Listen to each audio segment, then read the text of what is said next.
This is by far the most disturbing story I have ever read. There are things mentioned in it that will make the normal reader feel like throwing up. So, if you are not used to reading these kinds of gore stories, or you think you will not be able to handle it, consider this as your final warning. The Only Way Out by user AL365. It was hard not to stare at the scars. I have seen suicide attempts before, but none like his. The scars ran right from the wrist, all along his lower arm, on the inside of the elbow, up through the inner side of his upper arm. They seemed to stare at me with their dark red color, contrasted by the pale skin and the black of the string that saved his life. These were the arms of a man that didn't want to try to die. He wanted to make sure that he would be dead. And yet he was alive, maybe because the cuts weren't so deep, because the scissors had been too dull. Archer, I said his name carefully, as if my words could destroy him more. Why did you do that to yourself? He smiled back at me, grinning, while I asked why he killed himself, without even a hint of irony. Because I couldn't take it anymore. Because I didn't want the pain anymore. Because I had forgotten what it was like to live without pain. For a young man that had tried to kill himself a few weeks earlier, he was far too happy. I don't even remember how it started. I was just normal, doing sports, meeting friends and finishing school. But then this thing came and I kept waking up in the same way every day. Archer was clenching his fists, dangerously stretching the string that was holding his life together. It must have been half a year ago, or maybe even a year. It was so hard to keep track. I remember it was a Thursday, definitely a Thursday, but I'm not even sure which month. I think the first time I just woke up normally, like I always used to. I rolled over, hit the snooze button, and slept for another 5 minutes. I always did that at least twice. When I finally managed to get out of bed, I stumbled out of my room into the bathroom, and that's when I heard the noise. Even as he was talking, I could see the fear in his face. It sounded like a crash, like something breaking. I heard my family screaming, so I grabbed my towel and ran downstairs. But they just didn't stop screaming, and there were loud banging noises. I nearly tripped when I was half down the stairs when I saw the man raising the axe and then the axe cutting through my brother's neck. I heard Jonathan scream, and then it suddenly stopped. It just stopped, and his head rolled over to the side. And then, said Archer, he turned to me. Archer looked towards his feet. I was frozen from fear. I mean, there was a guy that just killed my brother, and I think Jonathan's head was still moving, and he had turned to me. I recovered when he was getting on the stairs, and I was making my first step, but then I already felt the pain. The pain in my leg. I can't even describe how much that hurt. And it didn't stop there. I fell on the stairs, heard my mom scream from somewhere downstairs, and then he smashed the axe right in my chest. Archer held his hands toward his heart. I heard my own ribs crack. So, you are telling me you died? He shook his head. Then he nodded. I thought I died, but then I heard my alarm ring and woke up. This time I didn't hit snooze. I jumped straight out of bed and into the bathroom and checked my whole body. I was just so relieved I was whole. I stared at my bare chest, stroked the area where the axe had hit me. I remembered feeling the pain, hearing the noises, seeing Jonathan's head roll. But I thought it was all some strangely realistic nightmare. And then I heard the crashing sound again. It sounded like a door being kicked in.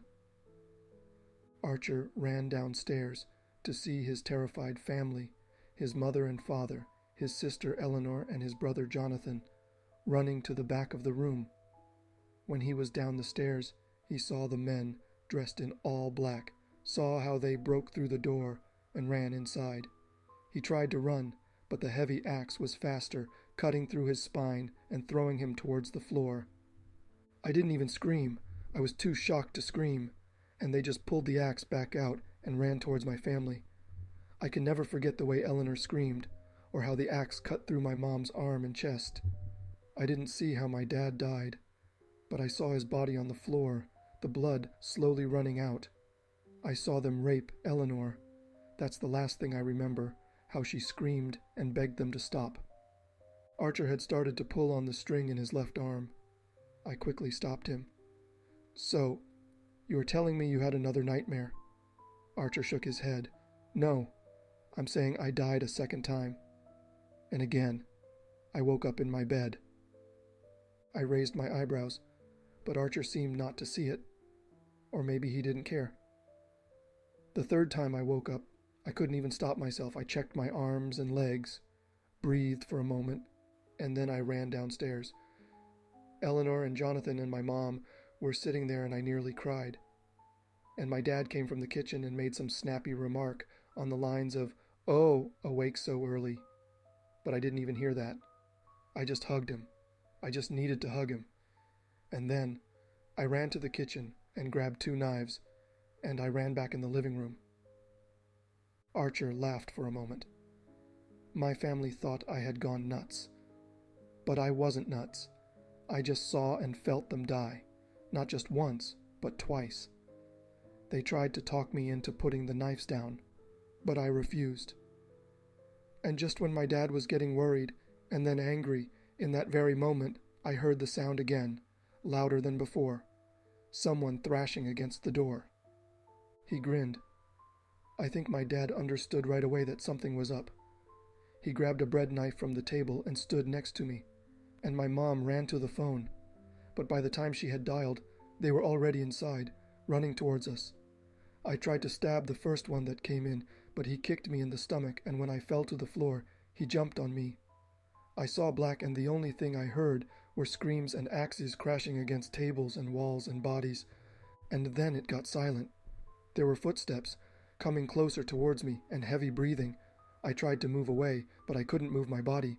And then he kneeled on my leg, and he picked something up from the side.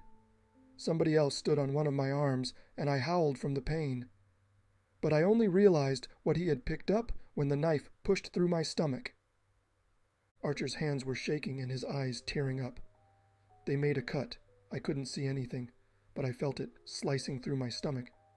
I tried to kick the guy away, and I hit him, but he didn't budge. Instead, something hammered right into my leg. I screamed from the pain, but straight away this tickling started in my abdomen. Then it started to feel hot, and then incredibly painful. I choked up when I realized that he was pulling out my intestine. Then it got stuck somehow, and he got up from my leg. He made a step, and I could feel the sudden pull and the pain of something being ripped. And then I must have died. And the only reason I say I must have died is because I heard my alarm again. He wiped the sweat from his forehead. I just don't understand. I don't understand what it was. But after the 5th or 6th time, I was sure that it wasn't just my imagination. This was all too real and too painful, and no matter what rationalization I tried, it was just too long for a dream.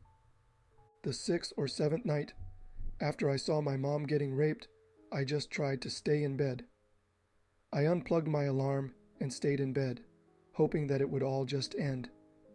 And I think it took a bit longer. It really seemed to take longer for them to come. But then I heard the thrashing and screaming. The screams of my mom and sister stopped abruptly, but my dad kept screaming. I heard him begging them to stop. He even called my name. Archer bit his lips. Then there were steps on the stairs, and I tried to run into my wardrobe. But 2 of them came in, and even as I kicked, they grabbed me and threw me back on the bed. Another 2 came and threw my dad inside the room, on the floor. He was bleeding all across his face and back. And then they ripped his pants off. And they raped him too. Right in front of me, they raped him too, and I was too terrified to move.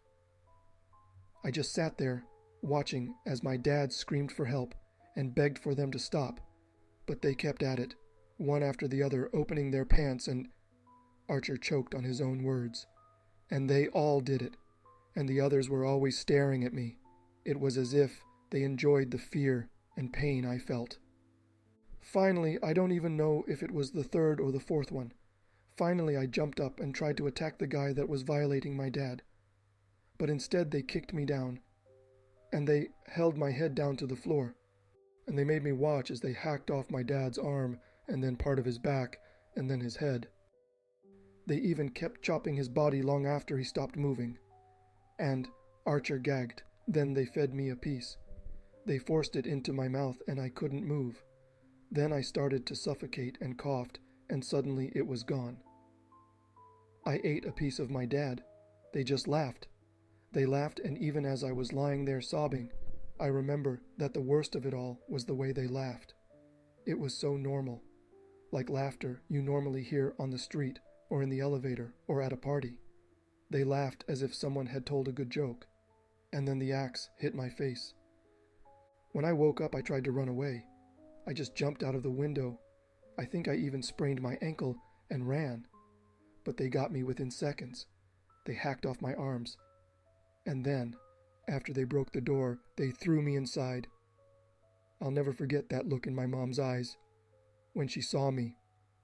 And then I heard Jonathan and Eleanor and Mom and Dad scream. Then the screams stopped, and one of them stepped in front of me. He was holding my mom's hair, and her head was dangling down from it, and he started beating me with my mom's head. He smashed it against my chest and my crotch, and I was nearly happy when he finally started to beat it against my head, when I knew that I would die. The next time I woke up, I just cried. Then I heard the noise downstairs, and I just walked down, right into one of their swinging axes, and I nearly enjoyed the pain because I knew at least it would be quick. But then I woke up again. Archer slowly shook his head. I tried everything. I tried running out, calling the police, shouting for the neighbors, building weapons. Hell, I even tried squirting shampoo in their eyes and pouring soapy water on the floor. But every time my family was there again, downstairs, eating breakfast, and they didn't know what would come. But I did. After a while, it hurt even more to see their faces, to see them alive, because I always started to guess which one they would torture the most, how they would torture me the most, and they always found a way. They always did something new. His voice got weaker. You know, the more smart I tried to be, and the more things I tried, the more horrible things they made me watch. They made my mom and my dad eat Jonathan and Eleanor. They chopped Jonathan's arms off and then pushed his body inside my mom's vagina until she stopped moving. And every time, when they saw that I was even more horrified than before, then they would laugh this weird, this normal laugh. He slowly traced the stitches on his right arm with his left hand, right from the wrist to the shoulder. That's why I did it. I went through this for what felt like months. They killed my family hundreds of times, and at some point I just lost hope. I figured, why fight it? And rather, I took the only sharp thing I had in my room, my old children's scissors, and ran them through my arms. After all that pain, I barely even felt it. And then I passed out, and I woke up here, with my family around me. He smiled. Finally, I understood his happiness. The way he smiled much of the time, he talked about his family being murdered horrifically. He was happy that it was over. He was happy that the men hadn't come. He was happy that his family found him in his bed. He was happy that, against all odds, he had survived. Abruptly, the smile disappeared from his face. You know, he looked at me. There is one thing I'm really worried about. Maybe you know the answer. I nodded to show that I was listening. The thing is, I'm worried because I haven't died, you know. It's been a week since I woke up, and these men didn't come anymore, but they always came after I died. He paused, and I nodded again. You know, someday, when I die through a car accident or from old age or something. Do you think I will wake up in my bed?